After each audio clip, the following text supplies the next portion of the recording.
Hey, supply chainers, wherever you are in the world, this is Sarah Barnes-Humphrey with you today. Are you ready? Let's talk supply chain.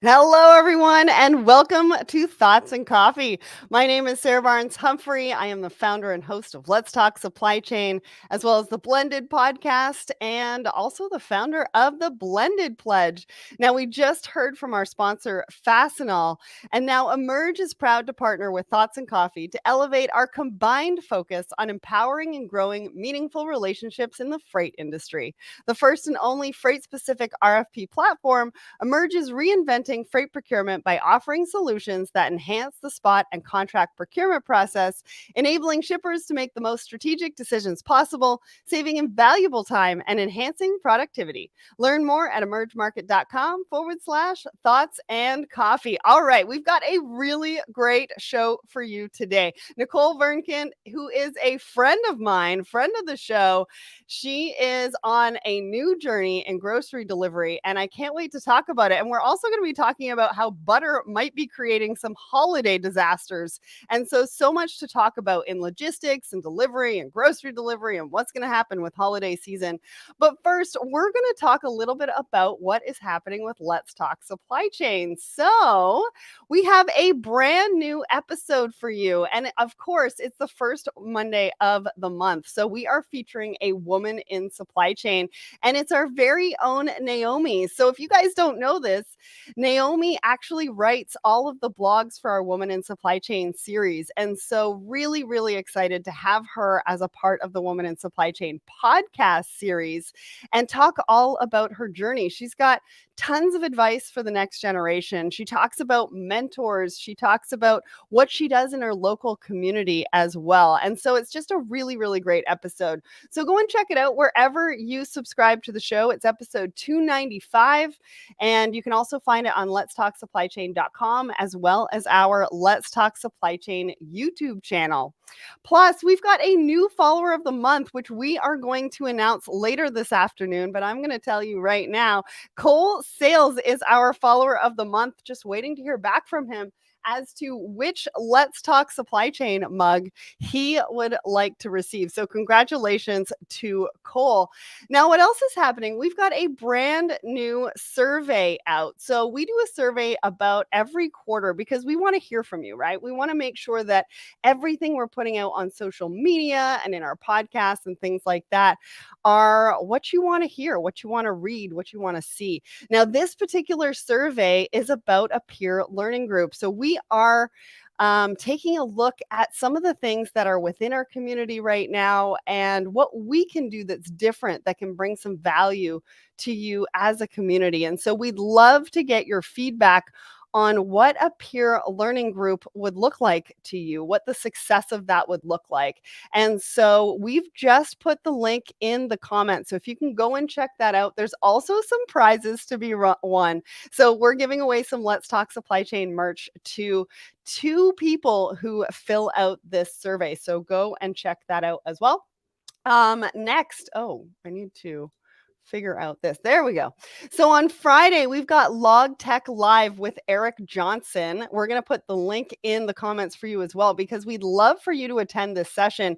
He's going to be talking to Samantha Jones about why data is the most important element for shippers. Now, you know this is going to be a good one, so definitely go and check that out. Plus, we've got a brand new webinar, which I'm going to be talking about at the end of this show with Nucleus, and we're going global travel again with them, and we are talking about what you need to know to go global. Now, that is it for what's happening with Let's Talk Supply Chain. Always a lot going on, and we love all of your feedback. So thanks so much for joining us and participating and engaging and all that. But now, without further ado, it is time to bring up Nicole. Hello, Nicole. How are you today? Hey, Sarah, great to be here. I'm good. I'm I'm so excited to see you. I think the last time we saw each other was pre-pandemic. I think we had breakfast, I think we were just drinking coffee then too. I think so. And it's been I can't believe it's been that long because it almost feels like yesterday that we were drinking Yeah, our coffee and the, having some breakfast. the pandemic was like a lost time in all of I our know. lives, but Nobody wants to think about it. So anyways, I know who you are, but why don't you tell the audience who you are? I mean, you've been up to some amazing things over the last couple of years. So bring us up to speed. Tell us who you are and what you're currently doing. sure. Well, we only have 30 minutes, so I'll try not to give the entire story. But Okay. I am an entrepreneur. I'm also an active angel investor. Been very active in the supply chain space. I got a call just over a year ago about this company and from board members and investors. This company had been around since 2014, founded by a good Canadian entrepreneur. It was the original kind of model in grocery delivery, which we'll get into, grocery and essentials. That model being you have gig workers go out into stores and shop for you and bring it to your house. It's kind of like, I'll call it the legacy model. And sadly, the founder suddenly passed away. So it was Oh. a pretty sad story. And the board basically asked me to come in and pivot the business, bring it into this new model, recapitalize everything. And so I've been at it now 3 or 4 months, and it's been quite a whirlwind. So excited to get into it and to catch up with you. Well, and I'm excited too because now you're in my space. I was in supply chain before. I had a supply chain tech business, but yeah, I'm more in your space now In for sure. logistics now, I know.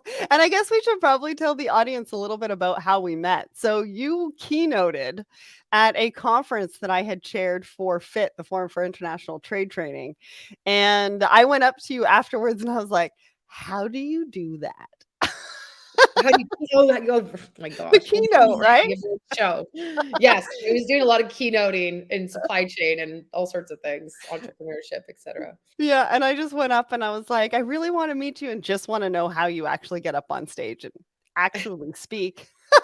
And now fast forward, I think that was what, like 7 years ago. Now I'm on stage myself, but you really Amazing. gave me the inspiration to really just do it. I think your advice was just like, "Get up there and just do it."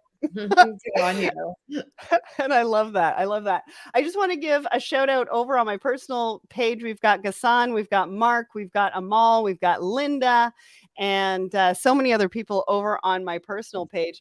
Now, before we get started into some of the articles and talking about some of the grocery items and what you can expect for holiday and a little bit more about Buggy, let's talk about the poll of the week. So we ask a question every single Wednesday morning on our Let's Talk Supply Chain LinkedIn page. Now, the question we asked you last week was, what's one thing you wish you had more of? So 45% of you said money, 44% of you said free time, 10% of you said something else, and 1% of you said fame. Now, Nicole, looking at this, what's one thing that you wish you had more of? And being an investor, being an entrepreneur, I mean, you've had your hand in so many different things. What's your perspective on this? Like, does it surprise you that 45% of people are like, I just want more money? Yeah, you can always use more money. This is the easiest question I've ever been asked, and in this moment right now, hands down, so easy. It's free time. I uh, Mm. I find myself not even getting weekends right now, so I wish I had free time, more of it. Yeah, I'm so with you on that. And I think about that every time I travel. Like I should have added a couple of more days. You know what I mean? Because I'm traveling for conferences a lot. Yeah. And I'm like, you know what? I should have spent more time in that one place as sort of free time just to explore and go and check some things out. So I think about that all the time when I'm traveling. Yeah, it's a marathon, not a sprint, right? I mean, when you Mhm. start out in entrepreneurship, you're like, everything's urgent. And I mean, it's I know. still urgent, but if it's urgent for 15 years or 20 years, I think I'm going on 20 years. Just nonsense. So, yeah, Wow. you got to pace yourself. You really do have to pace yourself. I mean, I like you, I work on weekends as well, so I know exactly what that's like, but I try to take at least 1 day on the weekend to do running around. I mean, that's not really free Errands, time yeah. either. So Rhonda says more family close by. Michael says all those on offer. Jerome says I will take more of all three during my career. The importance of each thing has varied. That is Mhm. very true Yeah. as we go through our journey because you've been an entrepreneur for a Yes. while and you've run a few different companies and so now you're having to give up your weekends. But prior to this, you had a little bit more free time, I think, when you were running the other business. Exactly. It does change. That's why I kind of said right now it's free time. Yeah. Yeah. Philip says health. That's a good one. CJ says animals, and Heather says vacation days with my kids, which is a little bit more free time as well. So thank you so much to everybody who participated in that poll. I love that one. I can't wait to see what AJ has in store for us tomorrow morning. I think he's still on the fence as to which one he's actually going to post. So stay tuned. We'll all find out tomorrow morning, I think around 10 a.m. Eastern or something like that. All right. Let's get to our articles. Now, the first article, you guys all know I love the hustle.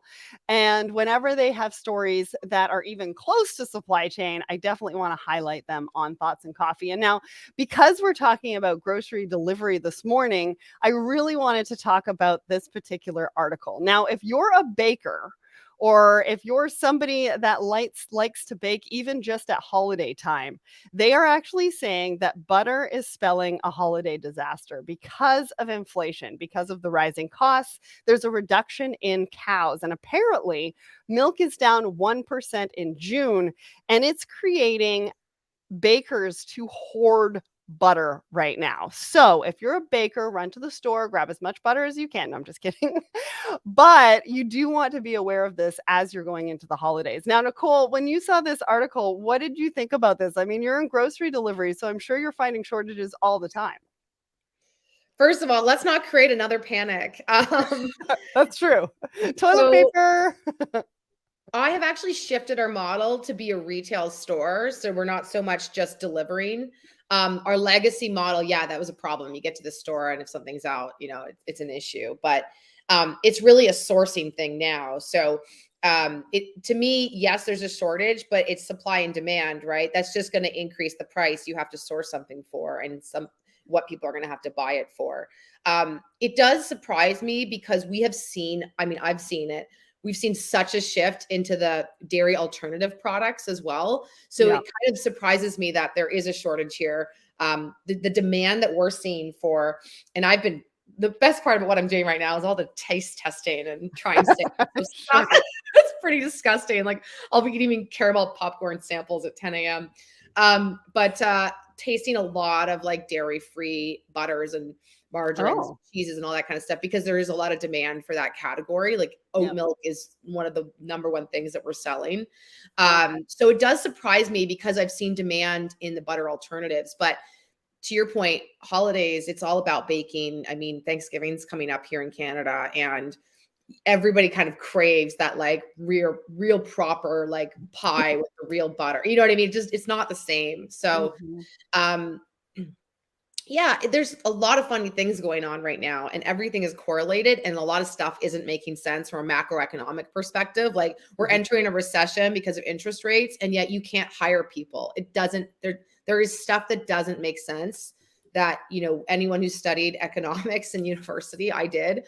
It like our graphs are messed up. So yes, there are a lot of supply chain issues. We saw that kind of COVID spurred it. You've been talking about it nonstop on your show. Great for highlighting it. But it's like there's funnily correlated things that cause these shortages, and sometimes they're very very short term.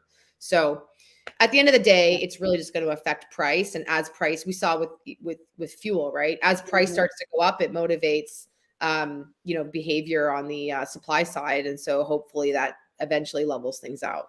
Well, I'm glad you brought up alternatives because in this particular article at the end, they were like, oh, well, you should go and look at margarine. Just kidding. But you're right. I mean, more and more people are getting to understand that they've got food sensitivities, myself included. And so we're looking always for alternatives. Now, I can't do oat milk. And so, finding alternative cheeses, finding alternative butter, or even margarine sometimes, but taking a look at what's out there as far as alternatives. Now, you brought up popcorn, and a couple of weeks ago, I talked about how Cineplex here in Canada has had some problem getting canola oil. And so they've been using a different oil for their butter on the popcorn, but because it doesn't look yellow, people are complaining because they don't think it's actually butter. So it's It never was butter. So it's really weird, like you said, about the shortages and what it's looking like right now and what people are complaining about, what they're honing in on, just the There's color always of a it. reaction to it, right? Like there was a lot of talk a few months ago about a predicted shortage of soy coming up. Right. And I've got a farm in Caledon, and like our farmers that plant our fields, what do? They all rushed. Every field of ours is now soy, right? Whereas the year before it was corn and hay. And Right. so there's always a reaction to these things. It's just like who can react faster, and then Yeah. eventually prices level out. Or Yeah. And demand so, changes, right? Like everyone's got that period where they pick up a head of broccoli at the store and they're like, I am not paying $8 for this. And mhm. then they change their tastes. Absolutely. So, just so everybody knows, the cost of butter has gone up about 25%. And there's a reduction in costs because farmers are experiencing rising costs. Sorry, there's a reduction in cows because of the rising costs. And just so you know where butter actually sits on the priority scale, it goes milk first, ice cream second, yogurt third, cheese fourth, and butter is actually fifth. So now that they've got a reduction in cows, those are the priority mixes. And that's why butter is actually going to be a bit of a shortage right now and going into holiday, and something to definitely think about. The good news is the expiry dates are long on butter, right? Which So it's is easier to weird. store. It's longer than milk. That is still a little bit weird though, right? No, but it has a huge impact on supply chain, right? Like milk has such a short expiry and shelf life. Mhm. That is very true. I mean, logistically, you've got to get it into somebody's home a lot quicker than you do butter. All right. So the next article that we're going to be talking about, and really it's not an article. I just want everybody to know about Buggy.ca. So now you kind of told us a little bit about it in the introduction, but let's talk about how it works. What exactly is Buggy.ca? How does it work? How are you different from what is currently out there? And we'll get into some more questions in a second, but I'll leave you with that. Okay, let's talk about what's currently out there in Canada. I know you have listeners around the world, Yeah. but in Canada, the typical model, I'm going to label it, instead of beating up on one brand, I'm going to label it third party model. Third party model is most of the apps that we all recognize, where they'll hire a gig worker. The gig worker will go into the store. They have to park in a large store, do your shopping, buy things at in-store prices, mark them up by up to 30%, Yeah. and then eventually deliver them to your house. So what you end up getting with that model, and it encompasses almost everything you can think of when you're ordering food quickly on an app, for instance. It's not just the regular players you can think of. What happens with that model is extremely expensive. So you're going to pay 30% more than what you would pay in that store. 2, it takes a very long time. Everyone will advertise as quick as an hour, but it's actually just not possible. It very, very, very rarely happens. It's usually scheduled 4 or 5 hours later, next day, etc. So because it takes a long time, it takes this gig worker a long time. That also adds to the expense. So you end up getting service fees, delivery fees, extra on top, because you have to pay that gig worker for all that time. And that gig worker is taking the risk that maybe that's their only job that day. Right. So it takes a long time. And lastly, especially we're talking about supply chain today, with all of these supply chain shortages, those apps have no idea what's in that store. They just have an API or connect, like they've scraped the latest data that's on the websites. They do not know that store is not carrying butter today, or the butter's actually 25% more today, or they only have light roast coffee, not dark roast coffee. You know, we all have, especially when it comes to our food, we all have these very individualized tastes. Yes, we do. You cannot give me a dark coffee. I'll be so mad, right? Like I am light or medium. Give me dark, I'll be mad. It's like tastes bitter to me. Some people are the opposite. Those third-party apps do not know what's in that store in that moment. They have no idea. They're taking a guess. So those are kind of the 3 failures of that model, which is the model that exists in Canada today. So what was exciting to me, the reason why I've decided to take on this challenge, and it is a challenge mostly because of supply chain and all the moving pieces, is the way you improve the model is you actually become a retail store yourself. So you open up these very, very small micro warehouses, think like a convenience store size, located right downtown in highly dense areas. You don't let consumers into them because it's truly a warehouse. You take all the risk. So you're buying your inventory, you're holding your inventory, and then you have a real-time feed from your app to that store. So you know exactly what's in the store that's closest to the person ordering in that exact moment. And then you have full-time couriers kind of waiting on e-bikes. It's like, they're like mini fire halls. The minute you get an order, it's like, woo, woo, woo. Right. And they can pick in less than a minute and get it out to somebody in under 15 minutes. But it solves those 3 issues, right? So it's 25 to 30% cheaper because we source at wholesale prices directly from the brands as often as we can.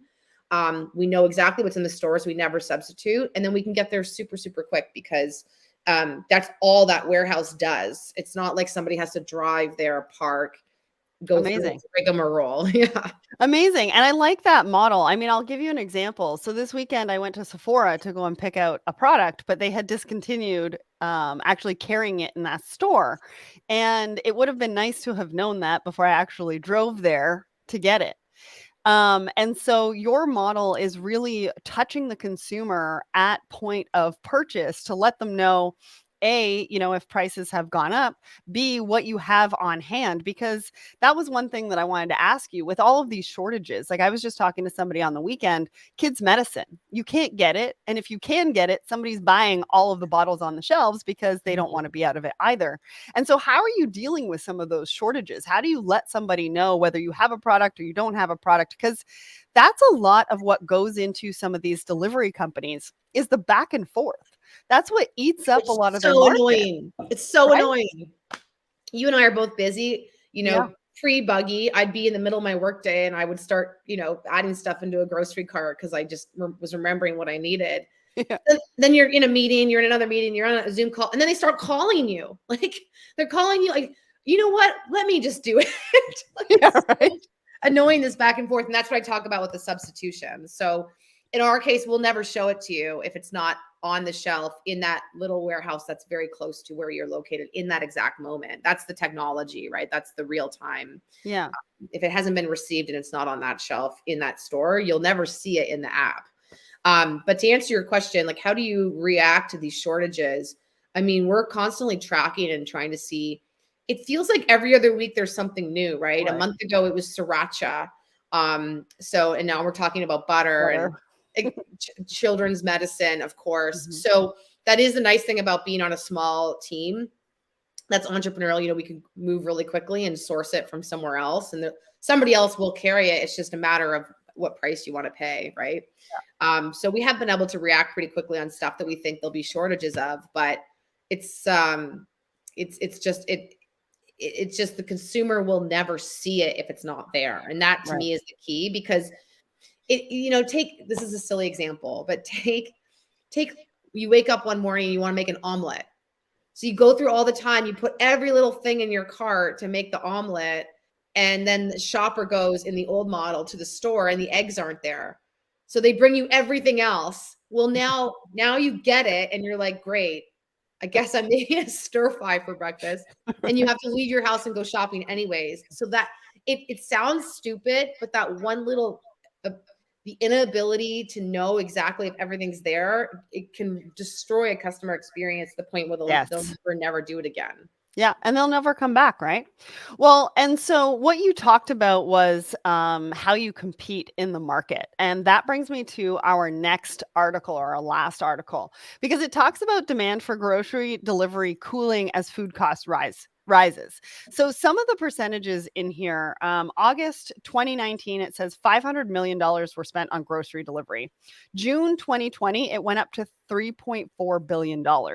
Now, when they say that it's cooling, they're saying that June 2022 it's gone down to 2.5 billion, but we're still 5 times more than what it was in 2019. So I think we've got to take this a little bit with a grain of salt, but it does bring up a lot of great points, because a lot of times with delivery, we've seen a lot of companies go bankrupt. We've seen them pull from cities. We've seen them, we've seen the valuation go down. Like, there's so many different things that we hear in the delivery space, because there's those promises, like you said, right? We'll do it within an hour. We'll do this, da, da, da, da, da, da, but they can't actually get the money that they need to be able to cover the labor costs. And plus, like you said earlier, we're having trouble finding labor and stuff like that. So how do you sort of differentiate yourself from this? How do you overcome this? Like, what are your thoughts on grocery delivery and how it's done right or maybe wrong? There is so much to unpack here. Because Well, we've you're got actually 4 talking minutes. about two different topics. The first topic is the third party traditional grocery delivery, which I kind of walked everyone through. That model is irritating people because of the three reasons I said. And we're entering a recession. Things are Mhm. getting even more expensive because of supply chain disruptions, plus the macroeconomic environment. And so things are getting expensive. Plus, the world is open. This is an August article in Canada. It's sunny out. People want to get out and do things, even seniors, if they're mobile.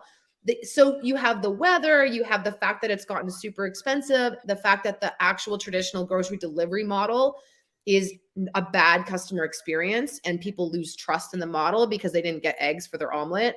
Right. So that's kind of the one reason why you're seeing that decrease. Plus, the weather is nice. I'm sorry, it's a huge factor in this. And we're kind of this post-COVID world. Believe it or not, it's going to get winter. It's going to be winter again here in Canada. I know we all forget, but I think that's going to have a huge impact. So the second part of what you brought up was some of these rapid delivery business bankruptcies. That is the model that Buggy is in. We're the only ones in Canada right now doing it.